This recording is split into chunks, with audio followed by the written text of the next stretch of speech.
jouez pas au con avec nous. Après le déchaînement autoritaire du gouvernement américain à Ruby Ridge et Waco, un nouveau mouvement patriote qui était en plein essor est né, et le gouvernement fédéral commença à tous les qualifier d'extrémistes. En 1995, un camion de location rempli d'explosifs détonna devant un bâtiment fédéral dans la ville d'Oklahoma City. L'événement blessa 600 personnes et en tua 168. La conclusion des officiels était que Timothy McVeigh a décidé de bombarder le bâtiment fédéral en représailles aux événements de Ruby Ridge et Waco, blâmant le gouvernement de s'en être pris aux patriotes. Timothy McVeigh a affirmé que l'armée a implanté une puce dans son corps.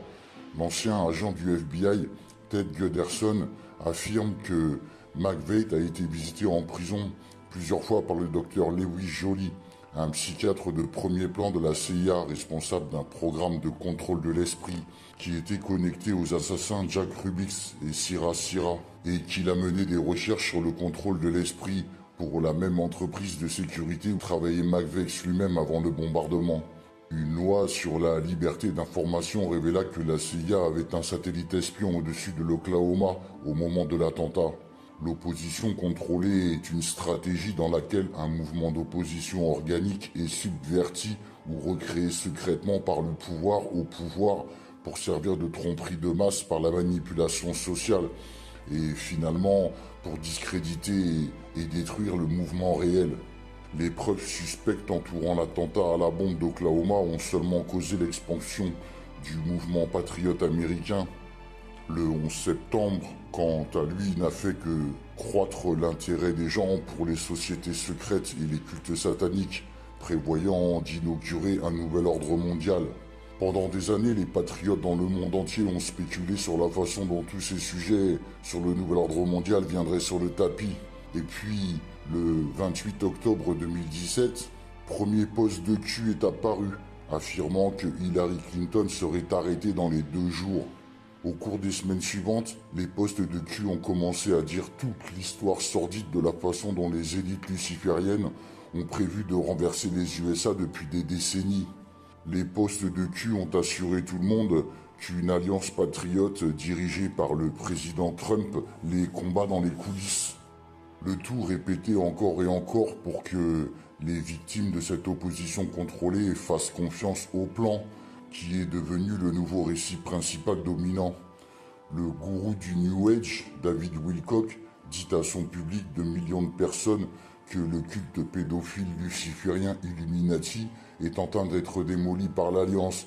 Il y prétend qu'il y aura 3 jours d'obscurité quand la télévision et Internet seront détruits par une boucle diffusée par Trump pour dire au monde la vérité sur les Illuminati.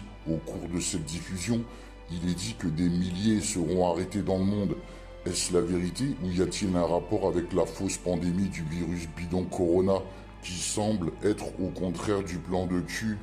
Une nouvelle prise de contrôle total du monde par l'ordre mondial, suggérant que seul l'autoritarisme extrême sauvera des millions de vies. Les économies mourantes du monde entier sont détruites, les droits civils n'existent plus, et beaucoup d'entre nous spéculent depuis des années sur la façon dont tout cela va finir. Le lavage de cerveau de masse par les médias grand public sont maintenant acceptés par une masse de moutons fanatiques de cul, des New Ageux qui font confiance au plan sans aucun doute. Certains sont même persuadés que les hôpitaux navals du port de New York sont en fait des prisons que l'Alliance remplira de criminels de l'état profond, alors qu'ils pourraient être utilisés pour y mettre en quarantaine des citoyens innocents de New York avant de leur couper la tête. Beaucoup pensent que la version de Q est la bonne, car il a révélé le complot maléfique Illuminati au grand public. L'ennemi est très rusé, intelligent, et le mensonge si grand qu'il utilise de la vérité. Une étude de l'université de Harvard de 2017 montre que c'est très efficace parce que l'utilisation de déclarations véridiques actives est susceptible à la fois de déformer une croyance ciblée et être très difficile à détecter. Le meilleur mensonge est celui qui a le plus de vérité en lui. Le récit dominant est-il le grand réveil ou est-ce le nouvel ordre mondial ?